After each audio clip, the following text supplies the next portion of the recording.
Amém. É bom estarmos na casa do Senhor. Enquanto iremos cantar, queria pedir aos irmãos que pudessem ficar de pé para adorarmos o nome do Senhor nesta noite.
Nós queremos dizer que nós te amamos, Senhor.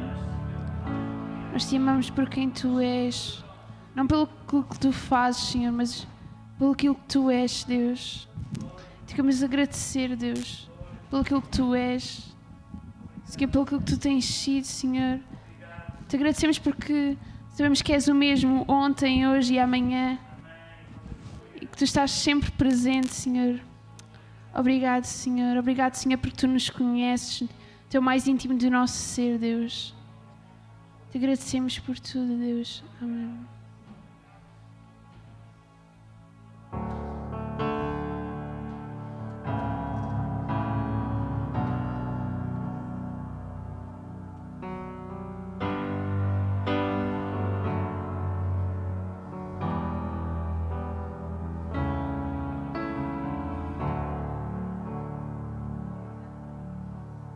Sonda-me, Senhor, e me conheces, quebranta o meu coração, transforma-me conforme a Tua palavra e enche-me até que em mim se ache só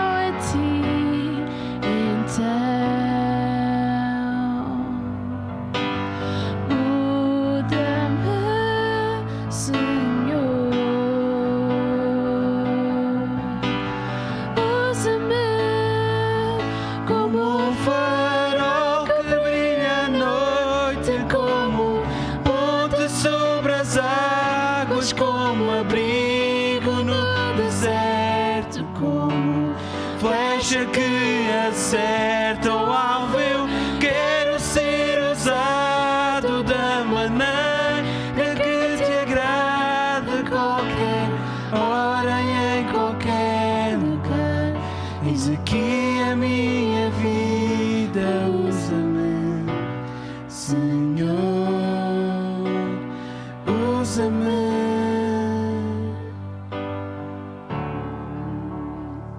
Cantar isto novamente. Senhor, sonda-me, Senhor. Tu me conheces, Tu conheces o meu coração, Tu conheces aquilo que eu sou, Deus. Transforma-me, Deus. Transforma-me nesta noite, Senhor. Transforma a minha vida, Deus, de acordo com a Tua palavra.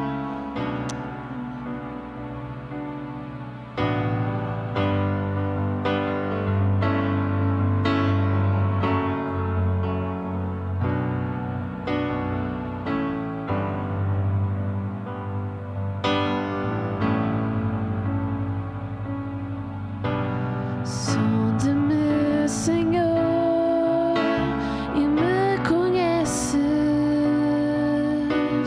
quebranta o meu coração, transforma-me conforme a Tua palavra e enche-me até que em mim se ache só a Ti. Então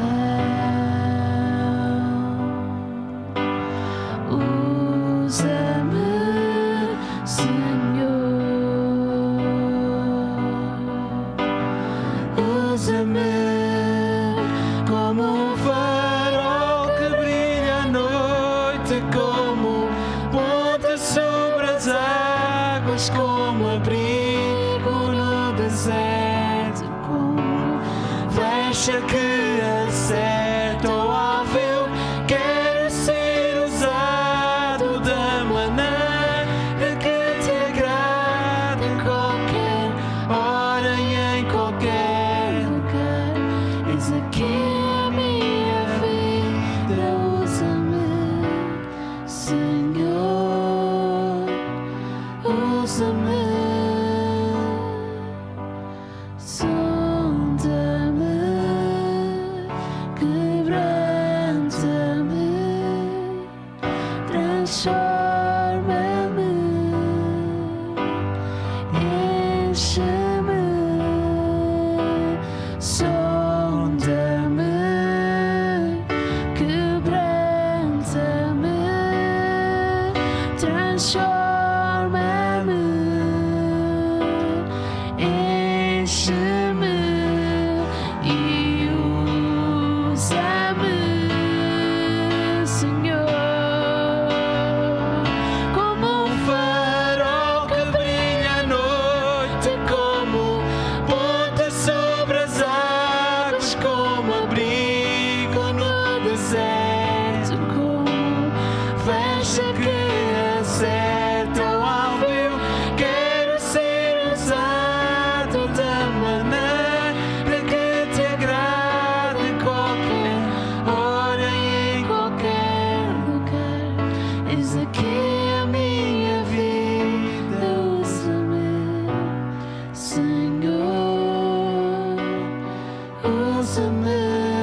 Pai, estamos na Tua presença e queremos Te pedir, Senhor, isto mesmo que acabamos de cantar. Que possas nos sondar, Senhor, e ver se é em nós algum caminho mau, alguma coisa que não Te agrade, Deus. Nós queremos Te agradar, mas a nossa carne tem tendências impuras, tem impulsos, Senhor, pecaminosos, tem desejos que não Te agradam e tantas vezes, Senhor, pensamentos vêm à nossa mente que não deviam sequer baixar ao nosso pensamento, Senhor. Tantas vezes vêm, Senhor, sentimentos ao nosso coração que não deviam estar no nosso coração. Tantas vezes, Senhor, falamos palavras que não deviam pousar na nossa boca, sair da nossa boca. Tantas vezes, Senhor, ó Pai, os nossos pés levam-nos a lugares onde não devíamos de ir, Senhor. Tantas vezes as nossas forças ágeis. O Espírito está pronto, mas a carne é fraca. Mas nós oramos nesta noite, Senhor, que o Teu Espírito Santo, que fortalece, Senhor, ó Pai, a nossa vida, o nosso corpo, a nossa mente, a nossa alma e o nosso coração, possa verdadeiramente estar focado em Ti, para amarmos-Te a Ti com todo o nosso coração, com todo o nosso entendimento, com toda a nossa ação, com todo o nosso pensamento, Senhor. Porque, Senhor, quando nós buscarmos-Te em primeiro lugar, quando nós nos aproximamos de Ti, Senhor, nós nos tornamos parecidos a Ti. E, Senhor, sai de nós a tendência pecaminosa, sai de nós os desejos da maldade. E é isso que nós queremos, estar mais perto de Ti, Deus Santo, mais perto da Tua presença, Deus maravilhoso, para sermos mais semelhantes a Ti, Senhor. E depois sermos usados para a Tua honra, para a Tua glória, para o Teu louvor, para que o nome de Jesus seja conhecido. E para que a nossa vida possa ser um instrumento, a nossa boca seja a Tua boca, as nossas palavras sejam agradáveis e a meditação do nosso coração seja agradável a Ti. Que os nossos pés nos levam a caminhos dirigidos pelo Teu Espírito, que as nossas mãos possam tocar e abençoar e não mais amaldiçoar, mãos usadas para abençoar, para levantar os caídos. Que os nossos olhos possam estar, Senhor, onde, Senhor, ó Pai, muitas vezes aqueles que passam ignoram, mas que nós não podemos ignorar, porque somos o Teu povo, o Teu corpo. Ó Pai, usa-nos para Ti, Senhor. Queremos ser o vaso em que a excelência está em Ti. Queremos nos encher de Ti, para que a excelência de Deus em nós possa fazer a diferença naqueles que estão à nossa volta. Queremos, Senhor, nos esvaziar do mundo, esvaziar de nós mesmos e encher-nos de Ti, Senhor. Queremos verdadeiramente ser este farol, Senhor. Queremos ser a Tua luz e o sal, como Jesus nos ensinou. Fala connosco através da Tua palavra, que ela é luz para os nossos pés, é lâmpada para o nosso caminho, e ensina-nos segundo a Tua vontade e o Teu querer. E nós oramos no nome de Jesus, Senhor. Quando temos invocado este nome através do louvor, através da adoração, nós oramos no nome de Jesus, a pedra fundamental, a rocha eterna. Nós oramos que esse nome, que é sobre todo o nome, possa trazer liberdade aos cativos no nome de Jesus, liberdade aos oprimidos no nome de Jesus, e a tua presença possa inundar este lugar, e cada pessoa que passa nesta rua Sampaio Bruno possa sentir alguma coisa de fenomenal que vai deste lugar, e não é o som, não são os acordos, mas é a presença santa do Deus Santo que se faz presente no nosso meio, no nome de Jesus. E Senhor, que quando nós saímos daqui, Senhor, possamos ser portadores desta mensagem, desta visão e desta paixão que era o motor do nosso Senhor e do nosso Salvador Jesus Cristo. Livra-nos, Senhor, de sermos religiosos e ajuda-nos a ser, Senhor, servos e servas que são usados por Ti para a Tua glória, para a Tua honra e para o Teu louvor, no nome de Jesus. Amém, amém. Glória a Deus. Podem tomar os vossos lugares. Muito obrigado. É tão bom podermos estar na casa do Senhor e continuamos a estudar Mateus. Aleluia. Eu hoje tive um dia onde aproveitei todos os momentos para estar de volta da palavra, porque este texto é um texto muito, muito difícil. Eu já ouvi o nosso irmão Jorge Pinheiro está aqui pregar. Primeira vez que ele pregou aqui, quando eu estava presente, ele pregou este capítulo. Penso que está nas nossas gravações, a Confissão de Pedro. Mas hoje eu gostaria de olhar para este texto e encontrar aqui algo que serve para nosso aviso, exortação e edificação. Então estamos no capítulo 16 do Evangelho segundo escreveu Mateus. Capítulo 16. Nós vamos ler aqui faseadamente e vamos meditar também versículos a versículos, conjunto de versículos em conjunto de versículos, para não nos perdermos tanto então no contexto. Ok? Vamos então, Mateus capítulo 16 e estes primeiros 4 versículos. Diz assim: E chegaram-se os fariseus e os saduceus para o tentarem. Pediram-lhe que lhes mostrasse algum sinal do céu. Mas ele, Jesus, respondendo, disse-lhes: Quando é chegada a tarde, dizeis: haverá bom tempo, porque o céu está rubro ou vermelho. E pela manhã haverá tempestade, porque o céu está de um vermelho sombrio. Hipócritas, sabeis diferenciar a face dos céus e não conheceis os sinais dos tempos? Uma geração má e adúltera pede um sinal, e nenhum sinal lhe será dado, senão o sinal do profeta Jonas. E deixando-os, retirou-se. Bom, é verdade que vemos aqui 2 grupos juntos que não caminhavam nada juntos. Eles eram grupos opostos. Os saduceus e os fariseus. Nós sabemos que era um cenário fora de comum. E se fomos encontrar e se conhecêssemos o contexto histórico, nosso irmão tem estado a dar isso na escola dominical ao domingo, o contexto histórico dos grupos religiosos e dos partidos que havia naquele tempo. Se nós conhecêssemos esse contexto, iríamos perceber que eles defendiam crenças e políticas totalmente opostas. Os fariseus viviam segundo os pormenores e aqueles detalhes minuciosos da lei que nós conhecemos, enquanto os saduceus rebatiam essa lei e só aceitavam a Bíblia, não aceitavam os outros pormenores nem os outros detalhes. Os fariseus acreditavam em anjos e na ressurreição da carne. Os saduceus não, acreditavam apenas na vida e não tinham problemas em aliar-se a um partido, ou neste caso a uma potência como Roma, desde que lhes permitisse viver uma vida aristocrática, uma vida enriquecida, uma vida onde eles pudessem viver para os seus prazeres, manter as suas riquezas e os seus privilégios, enquanto os fariseus esperavam o Messias, o ungido, o prometido das nações. Os saduceus não. Mas aqui vemos que os dois se juntam. A hostilidade que eles tinham a Cristo foi plataforma comum para chegarem junto de Jesus, tentarem Jesus e pedirem-lhe um sinal.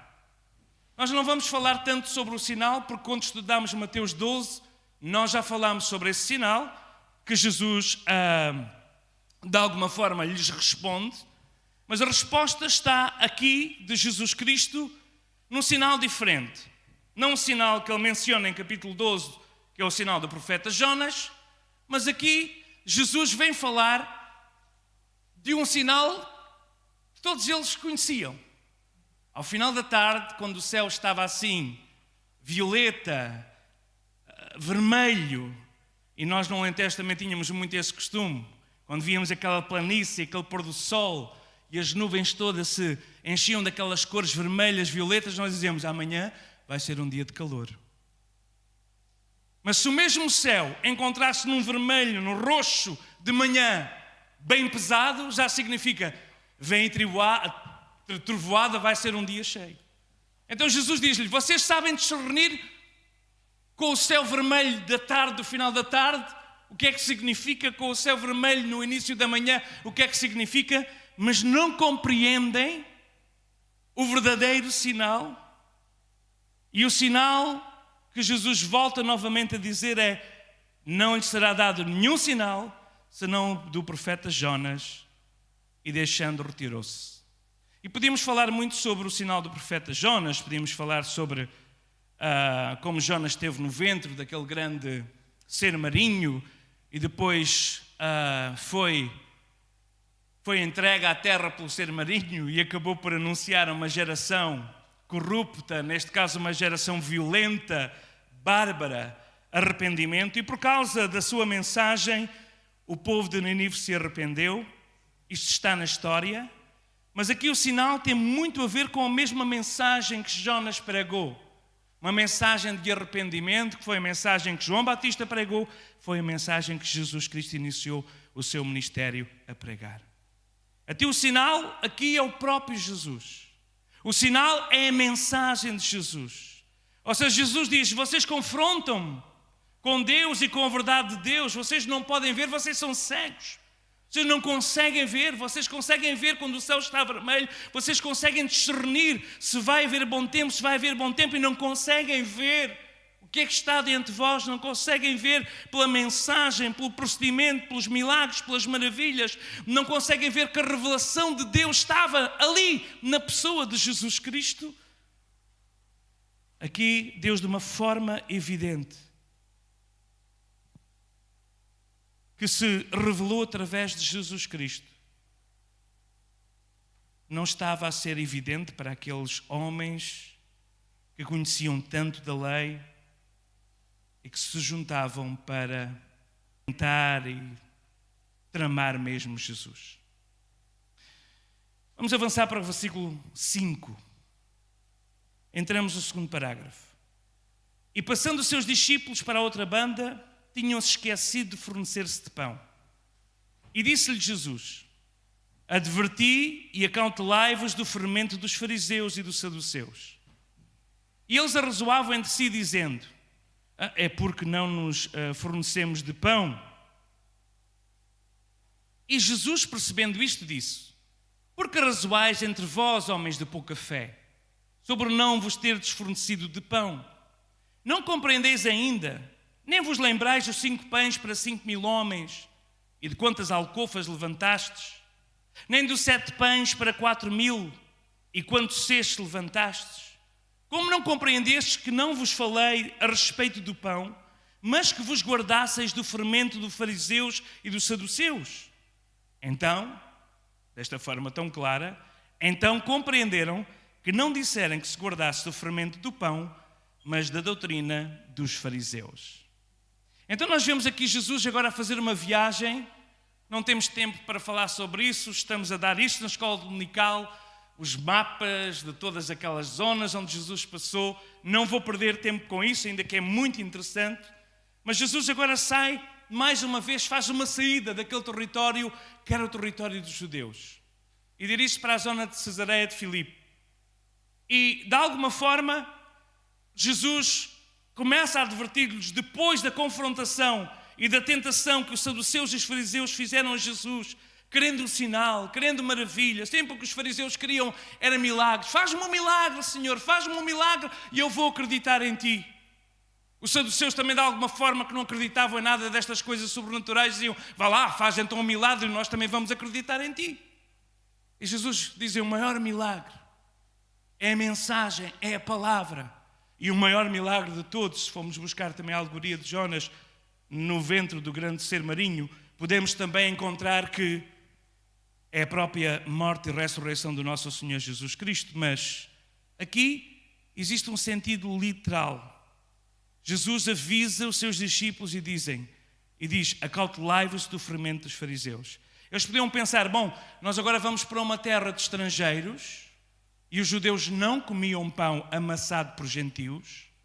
E como eles não se tinham levado de pão com eles, pão que os judeus usavam, o pão, hoje utiliza-se a comida kosher, né? Aquela comida que era preparada especialmente para os judeus. Agora eles estavam a ir para uma terra, para as partes de Cesareia, e ali naquele lugar, não sei se encontrariam alguma padaria judaica, alguma padaria dos princípios judeus. Então eles ficaram preocupados: viemos, esquecemos de trazer pão, vamos para uma terra que não é a nossa terra. Alguns comentadores falam sobre isso. Eu não creio tanto que seja isso, e próprio Jesus, claro que diz que não é isso. Não é o sentido literal, não é o sentido físico, porque o fermento era uma pequena, nós sabemos o que é fermento. O fermento é uma pequena parte de massa que levedou, e se guarda essa massa do pão, essa massa que está quase que apodrecendo com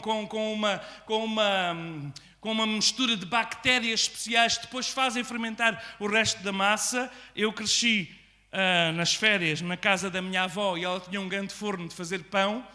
E lembro-me perfeitamente do fermento que era guardado. Lembro perfeitamente daquelas grandes bacias de barro onde a massa era amassada, e depois ela punha aquele lençol branco por cima, e no outro dia aquilo parece que tinha crescido, a massa tinha levedado, e depois a avó lembrava-nos: olha, agora tiramos um bocadinho e guardamos para a próxima vez. Então, quem agora as novas gerações não têm a oportunidade, a não ser em documentários, de verem isso, mas nós vimos isso e lembramos nisso. E eles sabiam muito bem o que é que isso significava, o sentido literal. E para um judeu, aquela parte de um pão cheio de bactérias, na altura não se falava de bactérias, num pão apodrecido, de um pão que estava a entrar, não digo em decomposição, mas com um cheiro forte, um cheiro que para eles era um cheiro que simbolizava tudo o que era mau. E o fermento está sempre muito ligado na Bíblia ao pecado, àquilo que é errado, àquilo que leveda, àquilo que cheira mal de alguma forma. Então eles pensaram que Jesus estivesse a falar acerca disso, mas o que Jesus queria dizer é que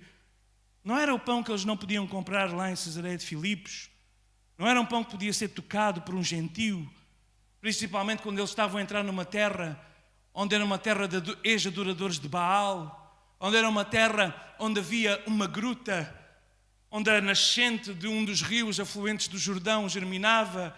Nessa gruta dizia-se que tinha sido onde tinha nascido Panias, que é interessante, que também significa pão.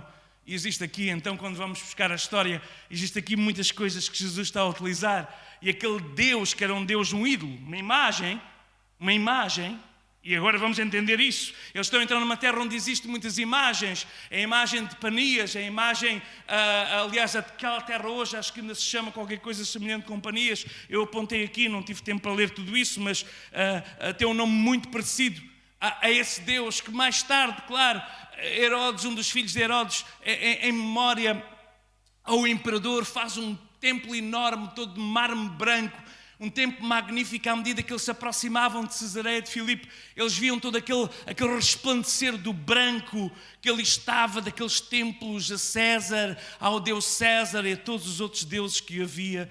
Eles estavam a entrar numa terra que não era a terra dos adoradores do Deus invisível, mas real, mas é a terra de muitos ídolos, do próprio Panias, que era o Deus que eles diziam, Deus da natureza, todas aquelas influências. Mas Jesus não estava a falar nada acerca disso. O que Jesus estava a falar agora era: tenham cuidado para não se contaminarem com o fermento dos saduceus e dos fariseus. E Jesus disse-lhes depois explicitamente, quando eles não entendiam o que é que ele estava a falar: será que é para irmos para Cesareia? Será que é por causa destes ídolos? Será que é por causa do pão dos gentios? Será? E estavam ali a razoar entre eles: mas o que é que ele quer dizer com isto? O que é que ele quer dizer com isto? E Jesus disse concretamente: tenham cuidado para não se contaminarem com o mal, com aquele pedacinho de doutrina podre dos saduceus e dos fariseus. Esse é que significava o fermento mau. E a pergunta agora que nós fazemos é: o que é que Jesus queria dizer com isto? Jesus queria dizer, não entrem, Igreja de Jesus Cristo, isto é para nós nos nossos dias. Não entrem pelo caminho dos fariseus. Cuidem de converter o cristianismo numa religião de uma série não podes, não podes, não podes, não deves, não deves, não deves. Cuidem de um dia que esta mensagem poderosa, esta mensagem que é o sinal para o mundo de arrependimento, seja trocado por uma série de ações externas, não poder vestir, não poder falar, não poder estar. Porque cristianismo é não podes, cristianismo é eu posso todas as coisas naquele que me fortalece. Isso é cristianismo. O que Jesus queria dizer para eles e para nós é uma advertência clara em que o cristianismo mais tarde podia se tornar e tornou-se durante a Idade das Trevas em razão para muitas mortes, para muitas coisas ruins. E o que Jesus dizia e queria dizer é: não deixem que o cristianismo se transforme num legalismo como os fariseus fizeram com a lei de Moisés. Não deixem que o cristianismo um dia se torne um legalismo dominado com religião, em que não podes fazer isto, em que não podes fazer aquilo. Tenham cuidado desse fermento. É muito interessante, não é? Qual era a influência então dos saduceus? A influência dos saduceus tinham duas características fortes.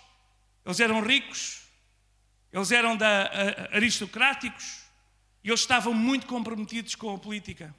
Qual é o fermento dos fariseus? É: tenham cuidado de identificar o reino dos céus com bens externos.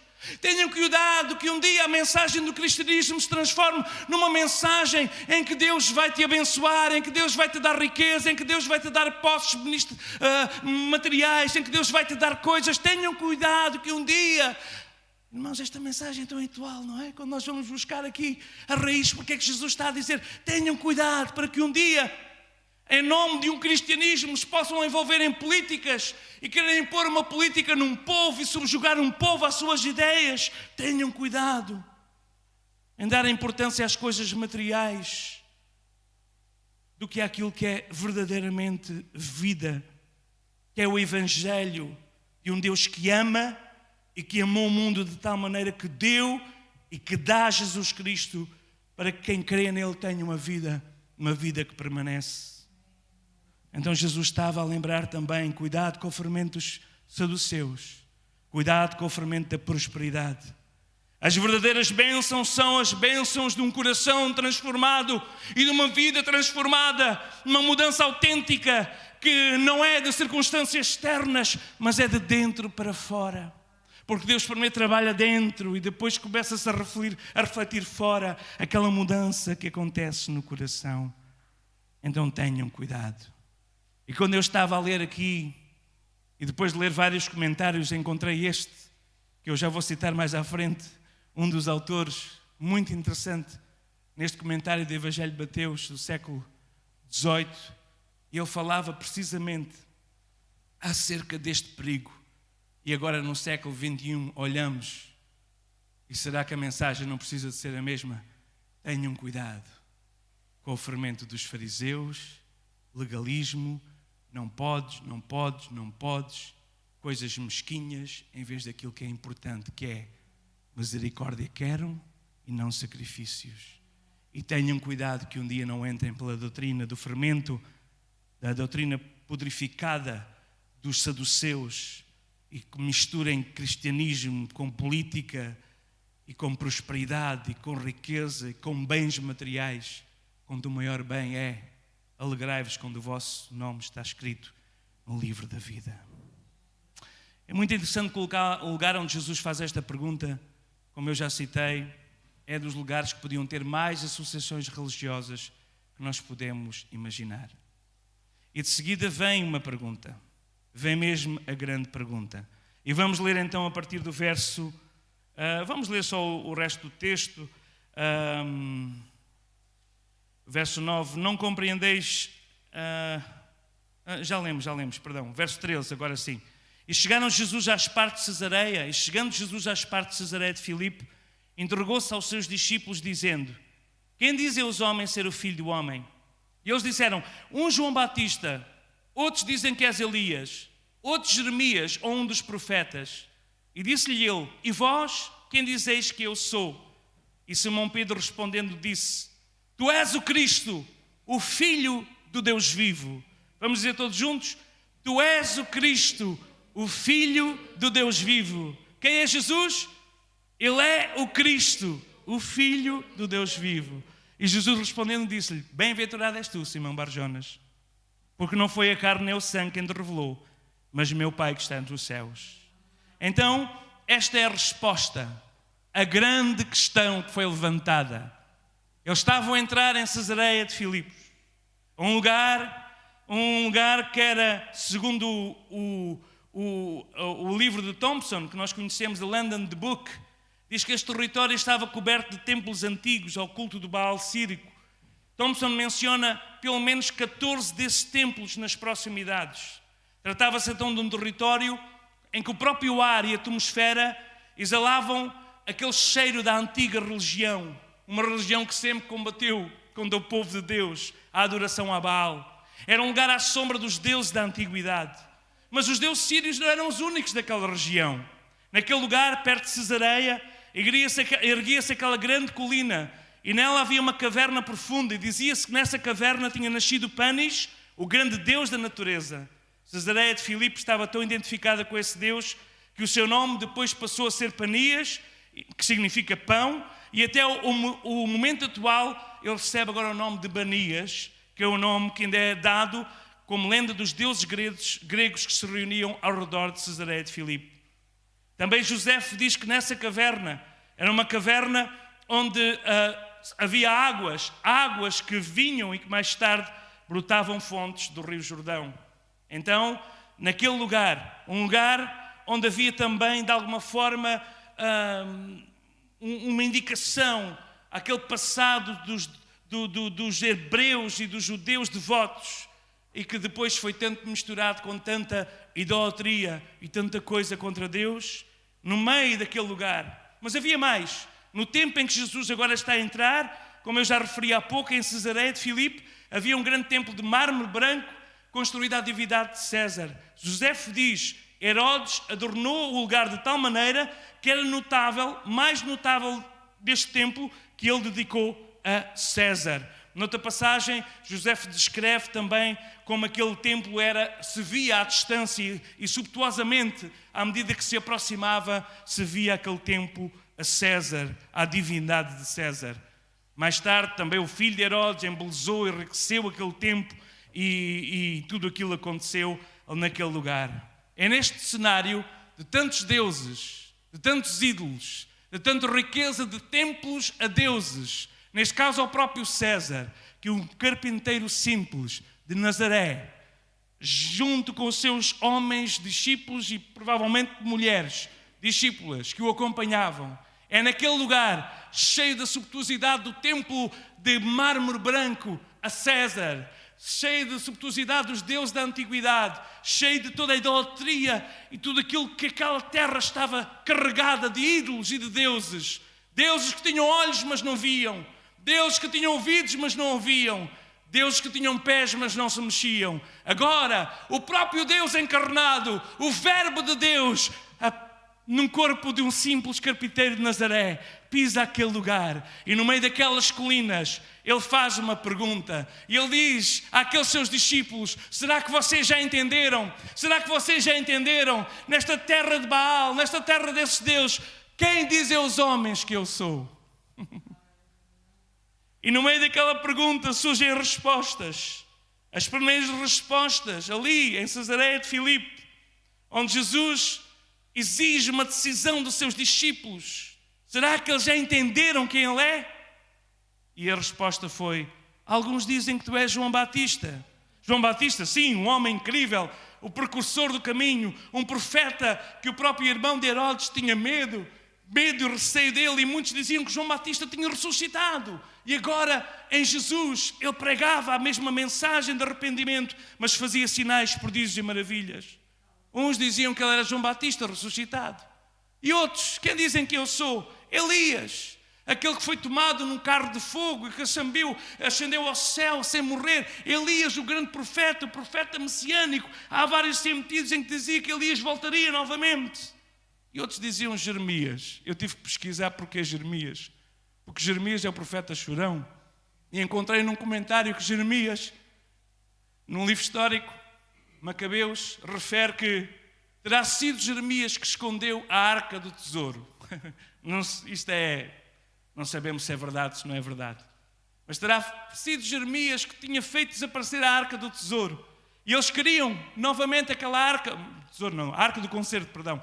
E eles queriam que novamente aquela arca, que era o símbolo da adoração, pudesse voltar novamente. Então Jeremias simbolizava de alguma forma o retorno da adoração, da presença de Deus. Então uns diziam que era João Batista, outros diziam que era Elias, outros diziam que era Jeremias. Mas Jesus volta-se então e diz assim: e vós? Vocês que andam comigo, vós que andais comigo há meses, há anos, que me conhecem, que viram, que me ouviram, que têm, como diz o apóstolo João, em que nós vimos, nós tocamos com as mãos, nós tocamos no Verbo, no Deus vivo. E vós, quem dizeis que eu sou? E Pedro, impetuoso como sempre, no seu ímpeto, ele diz: tu és o Cristo, o Filho do Deus vivo. Aleluia! Tu és o Cristo. Marcos diz apenas, ele é o mais sucinto, diz: tu és o Cristo. Lucas diz: tu és o Cristo de Deus. Mateus diz-me: tu és o Cristo, o Filho de Deus vivo. Agora Jesus sabia que pelo menos uma pessoa já o reconhecia como Messias. Mas provavelmente Pedro estava apenas a verbalizar aquilo que era a opinião dos seus discípulos, dos discípulos de Jesus.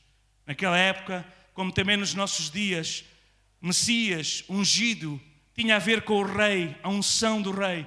Messias, o Cristo, ungido de Deus, é o rei divino de Deus sobre os homens, é um enviado de Deus sobre os homens.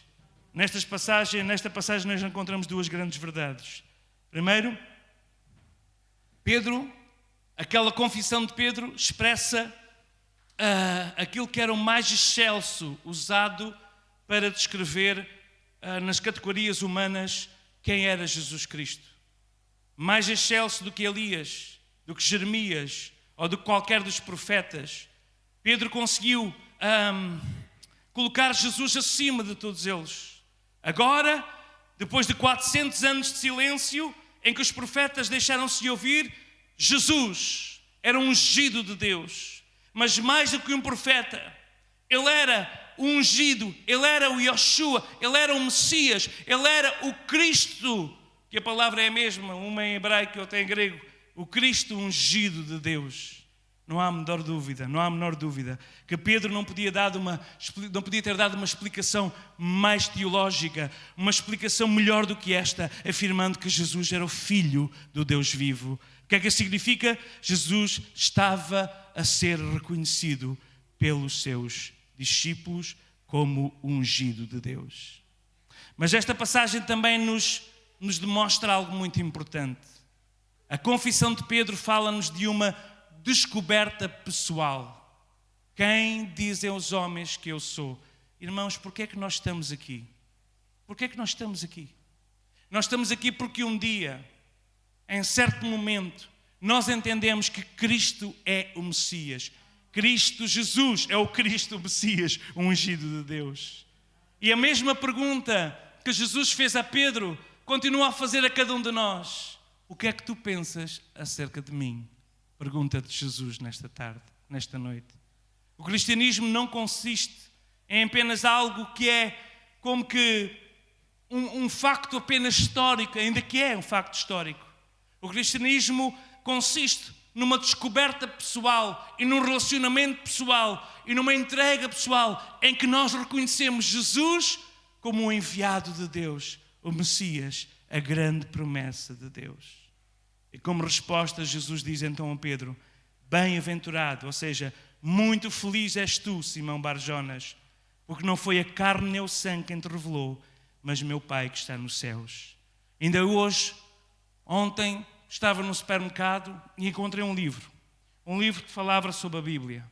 Enquanto estava à espera da minha esposa, comecei a folhear aquele livro. E era um livro em que um historiador tenta decompor tudo aquilo que é a nossa fé, ou seja, procurar outras justificações para tudo aquilo que é as máximas. E a verdade é que há muitos historiadores, como este historiador, que não vou citar aqui nem fazer publicidade, há muitos historiadores que se preocupam em dizer: Jesus é uma figura histórica. Jesus é um homem que viveu há cerca de 2000 anos atrás. Jesus foi um líder religioso. Alguns dizem mesmo: Jesus foi um profeta. Outros dizem: Jesus foi um líder, foi um homem bom. Outros até dizem: Jesus foi um revolucionário. Outros dizem: Jesus foi um político. Jesus foi alguém filosófico. E há muitas descobertas acerca de Jesus. Mas há uma que nos transforma a nossa vida e que nos garante a vida eterna. É quando o Espírito Santo nos convence no nosso coração que Jesus não é apenas uma figura histórica, que é uma figura histórica. Jesus não é apenas um líder religioso, e foi, sem dúvida. Jesus é o Cristo, o enviado de Deus, pelo qual e único qual nós podemos ter salvação. E essa revelação é uma revelação que é o próprio Deus que dá. Quando nós ouvimos a pregação do Evangelho, eu cresci a ouvir histórias acerca de Jesus. Eu antes de saber falar, antes de saber dizer palavras, a minha mãe contava-me histórias acerca de Jesus. Eu ia a 6, 7, 8, 9, 10 cultos por semana. Eu ouvia muito acerca de Jesus. Mas foi um dia, com 4 anos de idade, em que eu ouvi falar acerca de Jesus. E eu também disse: eu quero receber Jesus no meu coração. E mais tarde voltei a fazê-lo aos 6, e aos 7, e aos 8. E muitas vezes ao longo da vida tenho tido muitas conversões em que o Espírito Santo verdadeiramente me mostra: eu não sigo uma figura histórica, eu não sigo apenas um líder religioso qualquer. Eu sou um discípulo do Deus vivo encarnado, do Filho de Deus vivo. E Filho de Deus tem a ver com a sua natureza, a natureza divina, ungido de Deus, pelo qual o mundo, e eu particularmente, posso ser salvo. Esta confissão: feliz és tu, Simão, bem-aventurado és tu, Simão, continua a ser uma confissão que, quando nós reconhecemos que Jesus Cristo é Senhor, então nós transformamos-nos em tristes em felizes. Porque mesmo que aqui nesta vida nós passemos muitas provas e dificuldades e privações, se nós fizermos de Jesus o nosso Senhor, vai haver um dia que os nossos olhos fecham-se aqui, e quando abrimos os olhos vamos estar no céu. As ruas são de ouro, lugares maravilhosos, não há mais lágrimas, não há mais dor, não há mais sofrimento, e na presença de Deus vamos viver eternamente, porque nós reconhecemos Jesus aqui como o nosso Salvador pessoal. E é isso que o povo precisa, não conhecer o Jesus histórico, ainda que é importante. Aí há tantos historiadores, mas é entender que este Jesus, o ungido de Deus, o Filho de Deus vivo, é aquele que nos traz felicidade. Então Jesus diz, quando Simão Bar-Jonas confessa: bem-aventurado és tu, porque não foi nem a carne nem o sangue que te revelou, mas meu Pai que está nos céus. Será que nós já entendemos? É por isso que nós temos-lhe dedicado a nossa vida, entregue todos os nossos dias. É porque Jesus não é um líder religioso. Jesus é o Cristo, o Filho do Deus vivo. É muito interessante que a seguir Jesus faz também uma promessa, ou melhor, uma afirmação e uma promessa. Ele diz: olha, tu és Pedro. Já ouvimos pregar sobre isto, não vou passar muito tempo aqui. Tu és Pedro, sobre esta pedra edificarei a minha igreja, e as portas do inferno não prevalecerão contra ela. E Jesus aqui faz um jogo de palavras. Petros e Petra. Petros, que é aquela pedra que significava Cefas, que significava Pedro. Pedra, uma pedra. A mesma pedra que mais à frente Jesus vai chamar de pedra de tropeço. Esse é o Petros, o Pedro, que tanto era agora alguém que afirmava uma grande verdade, mas que logo a seguir vai dizer: Senhor, não vás à cruz. Senhor, não faças isso, por amor, tenho pena de ti, tu não podes ir à cruz. A mesma pedra que fez uma afirmação, ou seja, o mesmo calhau, a mesma pedra de calçada. Quando nós às vezes vamos aqui na calçada portuguesa e há uma pedra fora do lugar e estamos agora as pessoas andam todas no telemóvel com a cabeça no ar e de repente uma pedrinha é suficiente para podemos tropeçar e cair. Esse Petros, Pedro, tu és Pedro, tu és essa pedra. Pode ser usada para bem, mas também pode ser pedra de tropeço. Mas sobre esta pedra que é Jesus, a afirmação de que Ele é: eu sou o Cristo, tu és o Cristo, o Filho de Deus vivo. aleluia, sobre esta pedra eu edificarei a minha igreja. E nós podíamos agora ler dezenas de versículos. Eu podia citar alguns. Deuteronômio 32:4, ele é a rocha cuja obra é perfeita. Deuteronômio 32:31, a rocha deles não é como a nossa rocha. 1 Samuel 2:2, rocha nenhuma há, senão como o nosso Deus. 2 Samuel 22:2, o Senhor é a minha rocha e a minha fortaleza e o meu libertador. Salmo 18:2, que rocha há fora do nosso Deus. Salmo 2 Samuel 22:32, a mesma afirmação, que rocha há fora do nosso Deus. Então uma coisa muito clara, chamar alguém de rocha para os judeus, quando esse termo era aplicado ao Deus vivo, ao Senhor Todo-Poderoso, então Jesus estava a dizer, sim, tu és uma pedra que foi uma pedra importante, uma pedra que foi a primeira a anunciar a mesma mensagem de Jesus depois do Pentecostes. Pedro foi o pregador, arrependei-vos, porque foi o próprio Pedro que aponta. Ele é a pedra que foi recusada, a pedra angular, a pedra de esquina, que os edificadores recusaram. Ele, Jesus, é rocha. E eu, apesar de ter sido pedra de tropeço, e foi quando negou 3 vezes a Jesus Cristo, e foi quando disse a Jesus, tem pena de ti, porque é que tu vais morrer? Jesus está a dizer, tu és Pedro, mas sobre esta rocha eu fundarei a minha igreja. Esta rocha é a verdade. Há uma explicação que também diz que a rocha é a afirmação de quem Jesus é. É a revelação de quem Jesus é. Mas tudo se resume a Jesus. Jesus é a rocha da nossa salvação. E depois há uma promessa para a igreja. Vamos ler. E diz, verso 18, tu és Pedro, sobre esta pedra ficarei a minha igreja, a segunda parte, e as portas do inferno não prevalecerão contra ela. Nós gostamos muito deste versículo, amém? Porque esta é a afirmação para a igreja, para os discípulos de Jesus. Mas aqui, a portas do inferno, o que é que significa isso? Esta palavra aqui no original não é bem inferno que lá está. A palavra que lá está é Hades, que significa lugar dos mortos. E o que é que Jesus quer dizer com isto? Jesus quer dizer que a porta do Hades, qual é a porta de entrada do Hades? É a morte, não é? A morte é a porta de entrada. Quando a pessoa morre, entrava no lugar dos mortos. Neste caso agora, quem morre sem Jesus vai para o inferno, quem morre com Jesus vai para o céu, porque Jesus já levou cativo o cativeiro. Mas a verdade é que a porta de entrada para o Hades, para o lugar dos mortos, era a morte. E o que Jesus está a dizer é que a morte não vai prevalecer contra o Cristo, o Filho do Deus vivo. É isso que Jesus quer dizer aqui. E quer dizer também todas as ameaças de morte, todos os martírios que iriam acontecer poucos anos depois desta afirmação, toda a perseguição, todas as barbaridades dos nossos pais da igreja na arena do Coliseu, os seus filhos a serem mortos por leões, por animais, porque não negavam Jesus, o Cristo, o Filho de Deus vivo. As portas do inferno, a morte não vai prevalecer. E se nós confessarmos nesta vida, e mais à frente no contexto, Jesus vai dizer que não podemos negá-lo, mas temos que carregar a nossa cruz. Se nós o confessarmos nesta vida, a morte não prevalece. Nós não vamos para o inferno, nós não vamos para o Hades, para o lugar dos mortos. Um dia, se nós fizermos Jesus o Cristo, o nosso Salvador, o ungido de Deus para a nossa salvação, nós temos a certeza, porque Ele disse, onde eu estiver, estarás vós também. E a morte não prevalece. A morte não é mais a porta para o inferno para nós. A morte para nós é o elevador para o céu. Quando nós morremos, nós entramos no elevador e de repente a porta abre-se e está Jesus de braços abertos a dizer, vinde benditos do meu Pai. Foram fiéis até ao fim. Apesar de muitos terem negado o meu nome, mas porque não negaste o meu nome, entra no descanso do teu Senhor. A porta do inferno não vai prevalecer. Ou seja, a verdade é que quando nós entramos às vezes no elevador, ainda aconteceu numa discussão, agora quando fomos na segunda-feira, discussão amigável entre família, não é?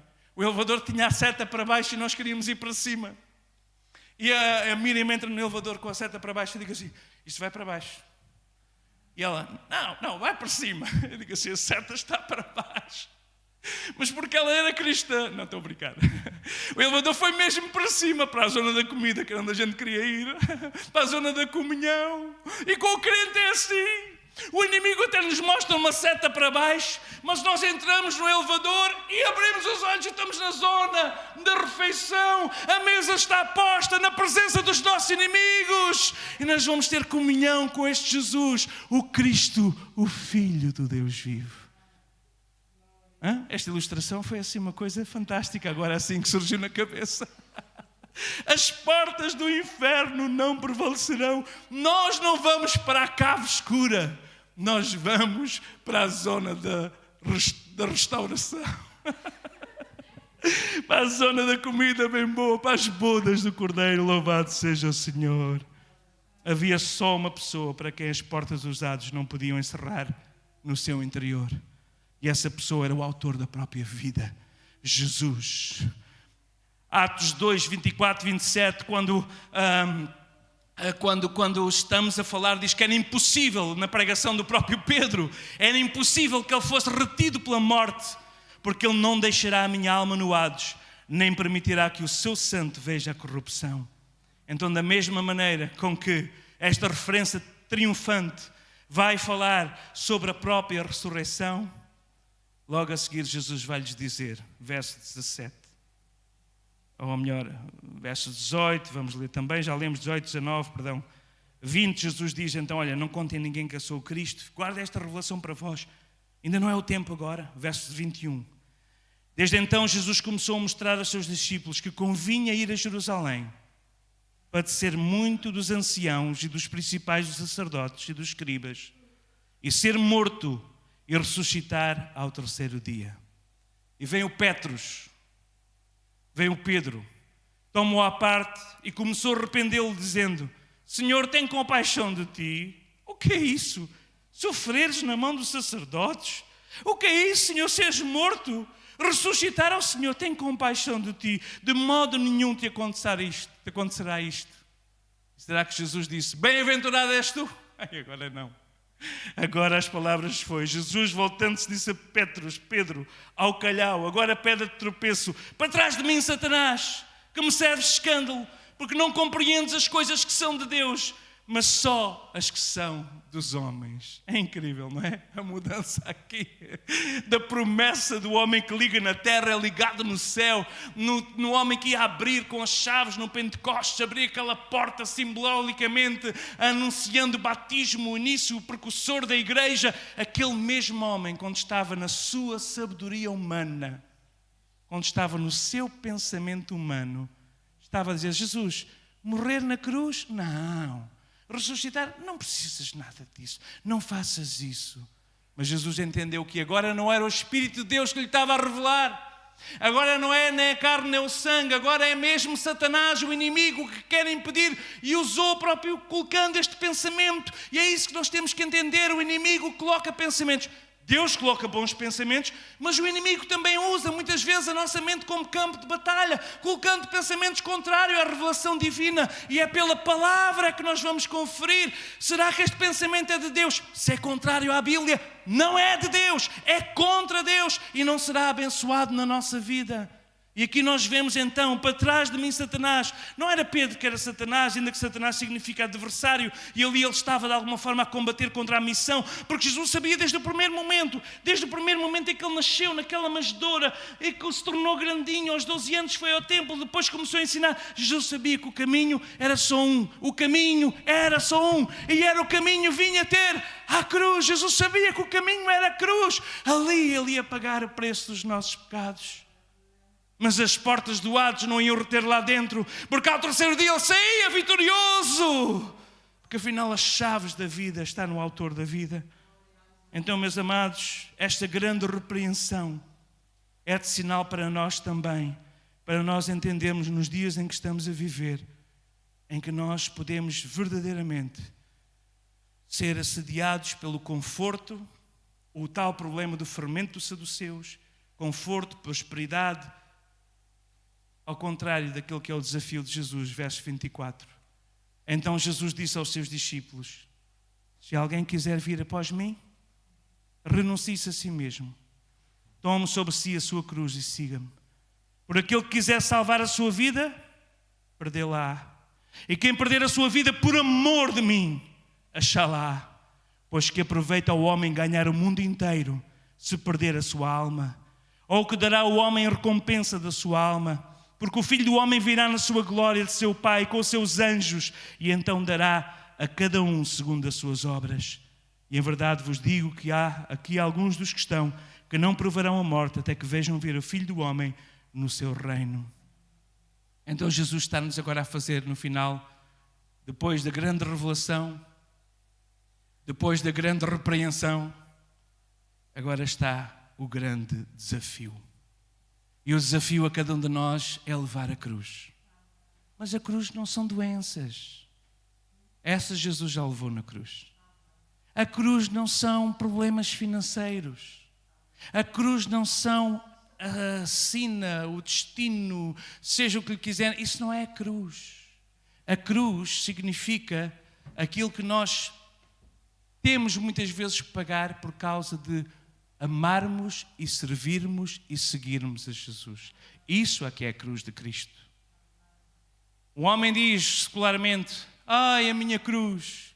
Bom, isso pode dizer é as minhas cruzes, que eu às vezes tenho muitas dores fortes aqui atrás. Mas a cruz não é isso. A cruz é verdadeiramente aquilo que nós muitas vezes temos que passar por causa de não querermos abandonar Jesus. A cruz é quando os nossos vizinhos dizem: agora vais àquela igreja, agora também és uma daquelas que gostam de Jesus e que seguem Jesus.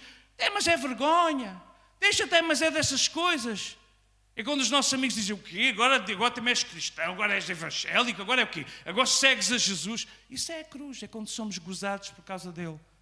E aí nós devemos nos alegrar e dizer: ó Senhor, houve tantos nossos pais da igreja que até morreram por causa de ti.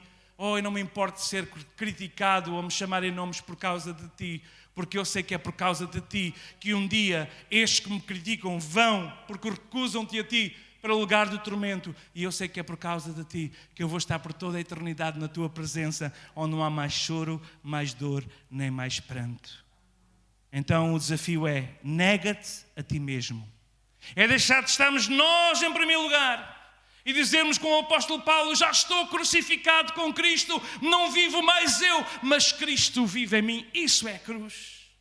Negue-se a si mesmo no sentido literal, negar aquilo que são os nossos sonhos, os prazeres, os luxos, em vez de contribuirmos e darmos, que importa ao homem ganhar o mundo inteiro, diz aqui no texto, e perder a sua alma. Tomar a cruz significa carregar este peso do sacrifício de uma vida sacrificial, em que cada dia crucificamos as nossas paixões para vivermos Jesus e manifestarmos Jesus. Seguir Jesus. Negue-se a si mesmo, toma a sua cruz e siga-me. Querem seguir a Jesus? Mesmo que implique carregar a cruz? Não é as cruzes, é a cruz. A cruz de sermos perseguidos ou maltratados por causa dele.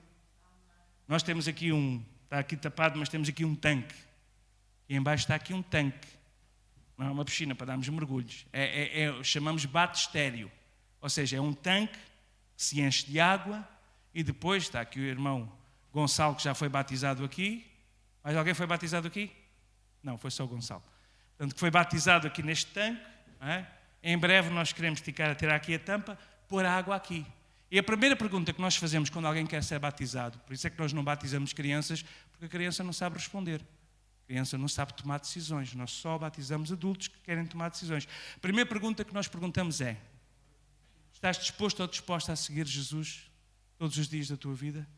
Custe o que custar, venha o que vier, aconteça o que acontecer? E a pessoa diz: não. Então pode sair da água que eu não vou batizar. Não, nunca ninguém diz que não. Diz sim. Então nós dizemos, com base no seu testemunho, eu batizo em nome do Pai, do Filho e do Espírito Santo. Depois mergulhamos a pessoa e a pessoa sente uma grande alegria e salta. Alguns saltam, outros ficam engasgados, alguns até já apanhamos uns sustos valentes, mas ficam alegres, porque assumiram um compromisso diante de testemunhas que vão seguir Jesus todos os dias da sua vida. Custe o que custar, venha o que vier. E isso sim é tomar a cruz de Cristo. Então olha, vamos fazer uma coisa? Vamos trocar a cruz e as cruzes que o inimigo joga sobre nós. Vamos dizer ao Senhor, essas cruzes tu já levastes. Agora estava com vontade de arrancar aqui esta cruz, é fácil, é só puxar para fora, mas depois não conseguia pôr no lugar. Porque é difícil, depois mais, tem aqui muitas ligações. Pegar na cruz, as cruzes que o inimigo nos traz, as dificuldades, e colocar aos pés da cruz de Cristo. Olha, Senhor, toma lá estes meus fardos, eu já não sei mais o que fazer e como carregar, mas eu estou disposto a carregar a tua cruz. E quando as pessoas vêm na rua, vais aí com essa cruz às costas. Figurativamente, espero que ninguém ande aí, ainda que há alguns americanos que aparecem aí nos vídeos que andam mesmo com cruz às costas, no meio do tráfego e tal. Enfim, mas isto é simbólico, é a maneira deles pregarem com lições de objeto. A cruz é quando nós dizemos, o quê? Vais agora uma terça-feira, está a dar a novela da TVI, não sei se a TVI ainda dá novelas, está a dar uma qualquer, sei lá, um programa, o Joker, está a dar o Palmeirinho, e tu vais à igreja em vez de ouvires o Palmeirinho. Digo, eu gosto muito do Palmeirinho, mas eu gosto mais de Jesus Cristo. E por isso eu estou disposto a pagar o preço e a levar a minha cruz. Desculpem lá, gosto muito também do Palmeirinho, mas gosto mais de Jesus. Aquele que quiser ganhar a sua vida, vai perdê-la. Mas aquele que perder a sua vida para Jesus, vai ganhá-la. E agora aqui também havia muito para falar, mas eu deixo isto depois para o nosso professor, que ele é que gosta destas filosofias. Amém? Então, qual vai ser a nossa reação a esta mensagem? Vamos nos guardar do fermento dos saduceus, dos fariseus e saduceus. Vamos nos guardar dessas tentações. Vamos declarar claramente, Jesus, tu és o Cristo, o Filho de Deus vivo. Vamos perceber quem Ele é. Vamos perceber que Ele foi morto por nós. Em nosso lugar, ressuscitou ao terceiro dia. Em nosso lugar. Vamos confessá-lo diante dos homens. E vamos pagar o preço que tivemos que pagar por seguir a Jesus. Porque nós sabemos que importa ao homem ganhar o mundo inteiro e depois, quando fechar os olhos, não leva nada. Termino com uma história. Eu já contei algumas vezes, não sei se já contei aqui, mas houve um homem muito rico. Toda a gente usa essa história, que disse assim no seu testamento: quando eu morrer, eu quero que vocês deixem a minha mão fora do caixão. E as pessoas todas, que é isto? Agora o homem quer ir com a mão morta, branca, fora do caixão. Eu quero que a minha mão fique fora do caixão. Façam lá um buraco no caixão e a mão fica lá fora. É para eles perceberem que eu não levo nada para o outro lado. Assim como vim, assim vou. Eu não levo nada.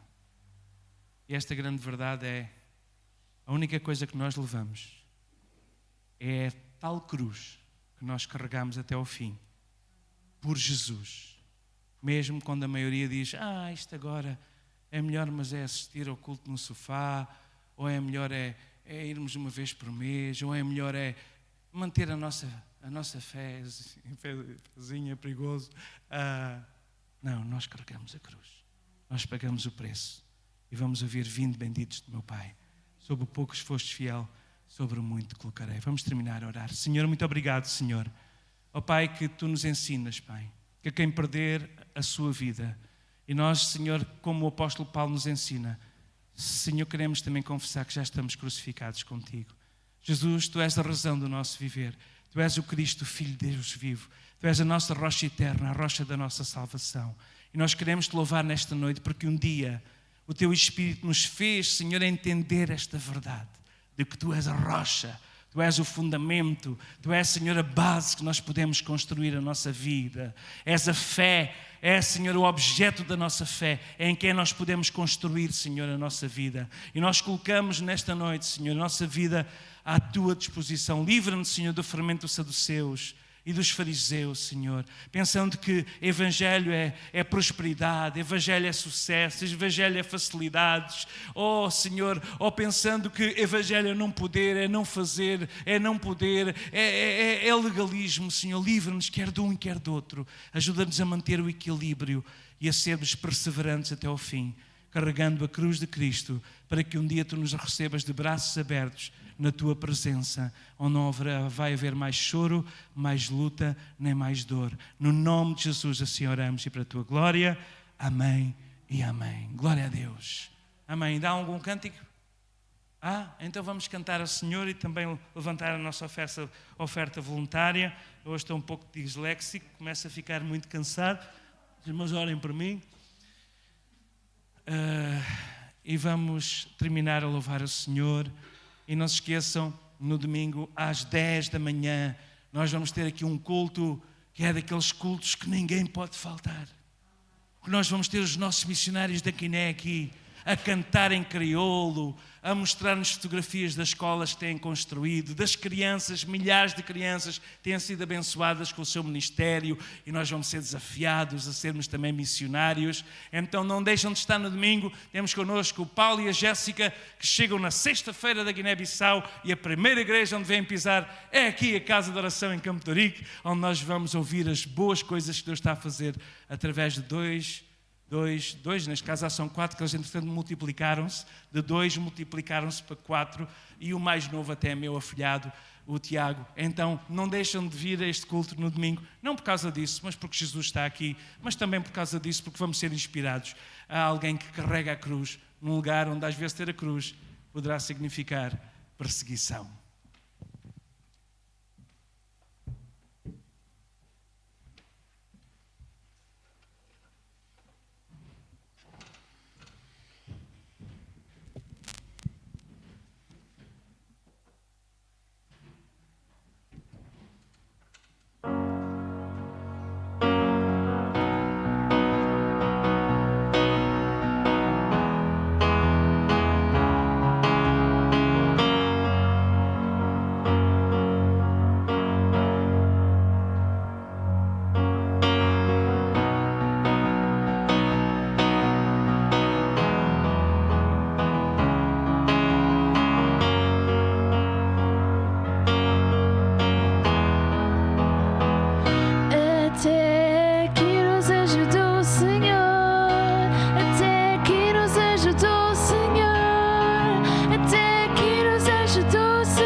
Até que nos ajudou o Senhor e sempre ajudará. Por isso nós dizemos Ebenezer, Ebenezer, Deus está conosco aqui. Até aqui, aleluia, nos ajudou o Senhor. Por isso nós dizemos Ebenezer, Ebenezer, Deus está conosco aqui. Até aqui, aleluia, nos ajudou o Senhor. Até aqui nos ajudou o Senhor. Até aqui nos ajudou o Senhor. Até aqui nos ajudou o Senhor e sempre ajudará. Até aqui nos ajudou o Senhor. Até aqui nos ajudou o Senhor. Até aqui nos ajudou o Senhor e sempre ajudará. Por isso nós dizemos Ebenezer, Ebenezer, Deus está conosco aqui. Até aqui, aleluia, nos ajudou o Senhor. Por isso nós dizemos Ebenezer, Ebenezer, Deus está conosco aqui. Até aqui, aleluia, nos ajudou o Senhor.